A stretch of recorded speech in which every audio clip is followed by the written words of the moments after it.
is this one topic I want to talk about, and it's something I've realized about myself the other day.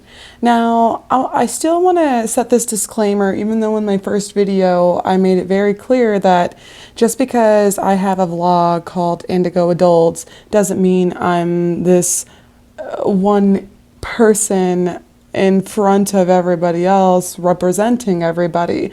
I'm me representing me as a sensitive person who classifies themselves and identifies as a part of an Indigo group.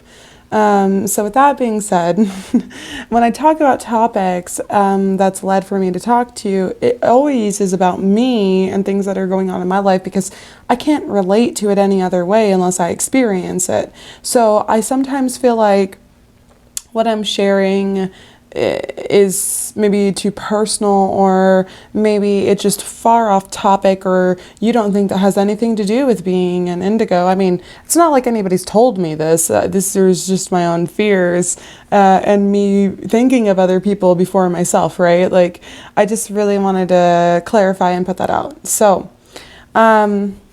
some of you guys know, if you've watched my videos, that I grew up in a household that has child abuse, essentially. Just abuse, I should say, rather, not child abuse, just abuse. Everybody in that house was abused, was an abuser, abusee, you know what I mean? Like, it's a learned habit, obviously. But I'm not here to complain about that. I don't have an issue with that. Something I realized a few months back, I went to this Tai Chi class. And granted, I'm in Texas, okay? So I'm in Austin, where it's hippy dippy, but I'm also like north of Austin, and it's not necessarily hippy dippy. So anyways, I go to this Tai Chi class, and it's definitely not like a professional Tai Chi-esque person that teaches all the time. It's just the students that are volunteering and teaching. So it's cool, but you know, I have trauma, and to cope with my trauma rather than going to therapy or being on medications, I do other things like Tai Chi, or I have me time. And would you believe me when I tell you that normally when I'm by myself, I have my routine and life isn't crazy, I do my best to have at least 5 hours of me time by myself. And that's really important because I feel like those hours fly away from me, and it's very vital for me to regain my strength through being alone. People don't realize when you're a highly sensitive person that your nervous system is overstimulated, that your body is going through a lot more things than other people's bodies. You know, you maybe have a higher metabolism. I eat all day long. I have energy at the wazoo. It's just pumping out me, you know what I mean? And I don't know, I lost it where I was going with that. Anyways, so I use Tai Chi to calm me down, to ground me, to center me, to give me my daily fix, my daily routine, my daily grounding, my daily stability that I need for myself, to mentally, physically, and emotionally feel centered. Well, I went to this Tai Chi class, and the woman ended up talking through the class when she wasn't supposed to. One, she ended up correcting people multiple times in the class when she's not supposed to. Two, three, she never even addressed people directly, and so she was interrupting the class and never directing the address to anybody, and so the person wasn't correcting themselves because they didn't think it was them, and so she kept doing it. So finally, I couldn't handle this anymore. I actually went up to the person. I asked them, may I show you how to do the move properly to help you? And I did, and the person was grateful, but the teacher was upset at me. The teacher was upset that I went up to the person to ask to help them because I couldn't handle her stopping the class anymore. She was ruining my crack, essentially. My crack is Tai Chi. That is one of my coping mechanisms from growing up in a household of abuse or addiction. I very much have an addict's mentality about life, and that is not something that I ever knew about myself. I'm 28 years old. I'm not an addict. I don't do drugs like that. I don't do hard drugs. You know what I mean? Like nothing unnatural. I barely ever drink alcohol any longer. And that's something I would say that I definitely would have been addicted to at the moment. But my father was alcoholic. My mom was addicted to uppers. My brother is addicted to uppers. My other brother was alcoholic.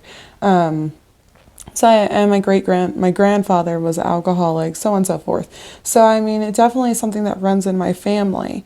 Even though I'm not doing it, I still have the same fucking reactions as people who were not getting their fix, which just blows my mind. Like, it makes it so much easier for me to understand now when I'm in that moment of going on my freight train, getting to 50, going past 1,000, my emotions are boiling over, I'm going down Crazyville. I can stop and remember, oh, Natana, maybe you just didn't get your fix. Maybe somebody gave you some bunk shit.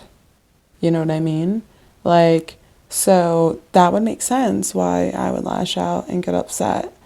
And I'm glad I know that right now is something that's very helpful to me.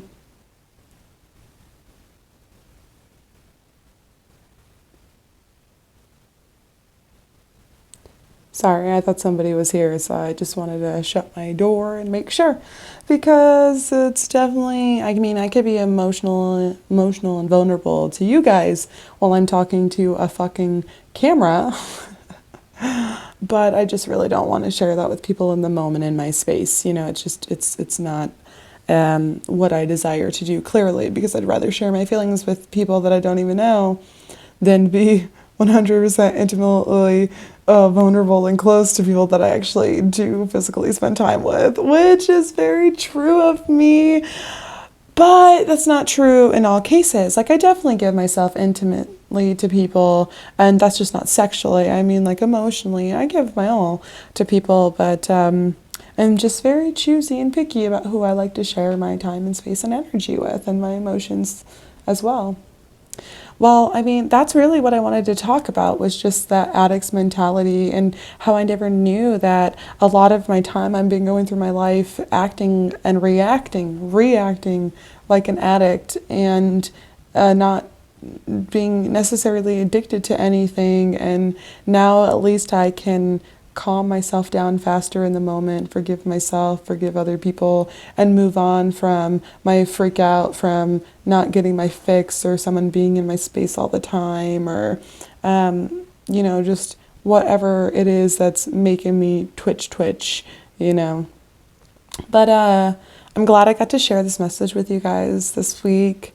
If this is something you've experienced, or maybe have family members that you experience this with and you have a hard time, let me know in the comments. Give me a thumbs up. Just let me know I'm not alone. This was not an easy thing for me to share. I still am very on the fence about it. Obviously, I had to shut my door, you guys. Like, I don't know. I guess it's just a very personal thing to admit out loud, even though it's weird, because it's not like I'm necessarily addicted to substances as much as it is like I'm addicted to the energy, the contrast, the thrill, the dynamics. And that doesn't create a calm, easy life. It creates a Gemini mind life where I go from one extreme to the next, like I'm bipolar almost. But, it's something I'm working on. And like I said, this has helped me acknowledging it and move forward. So until next time, guys, peace out. Keep feeling yourself, and do your best just to